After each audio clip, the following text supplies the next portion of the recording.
Reverting back to the factual situation of the case at hand, admittedly, the appellant is in possession of the buildings in question since 1958.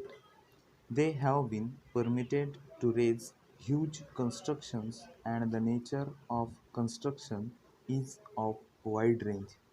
An administration block along with tanks for storing petroleum had been constructed. A boundary wall around installations and administrative block had also been constructed.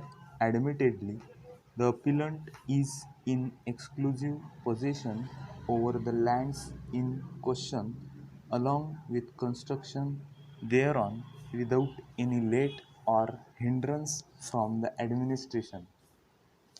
Further, the appellant had been continuously carrying on their business without any interference from any quarter whatsoever since 1962. As in the instant case, exclusive possession has been granted, there is a strong presumption in favor of tenancy. Para.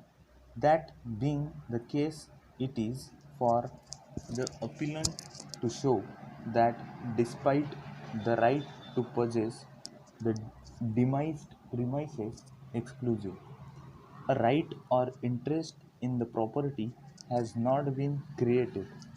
The burden, therefore, would be on the appellant.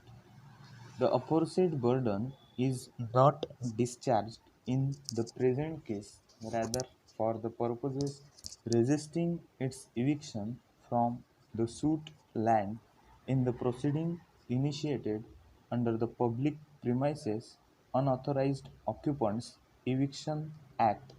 The appellant has taken the stand pleading non-applicability of the Indian Assessment Act and has themselves termed the arrangement as a tenancy.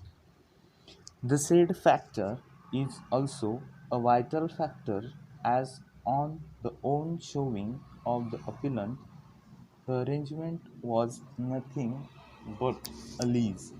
The appellant, therefore, cannot take up a plea by which they approbate and reprobate at the same time.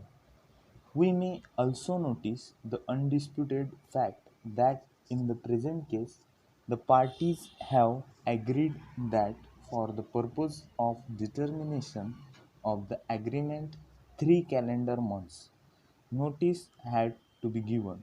Undoubtedly, such clause in the document in question has a significant role to play in the matter of construction of document.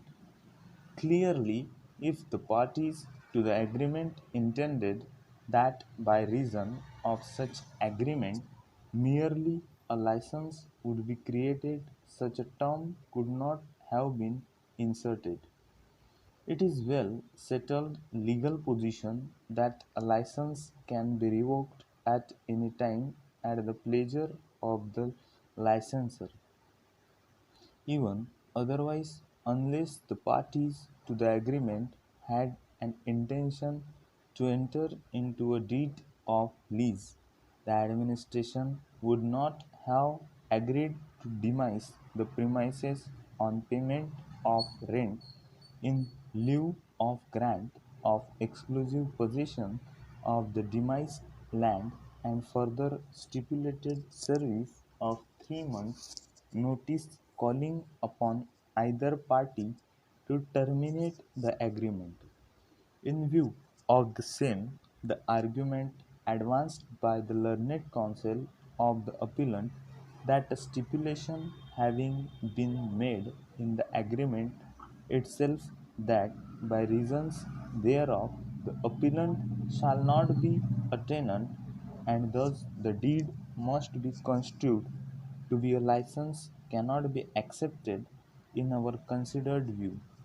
Such a clause may at best be one of the factors for construction of the document in question, but the same by itself certainly be a decisive factor over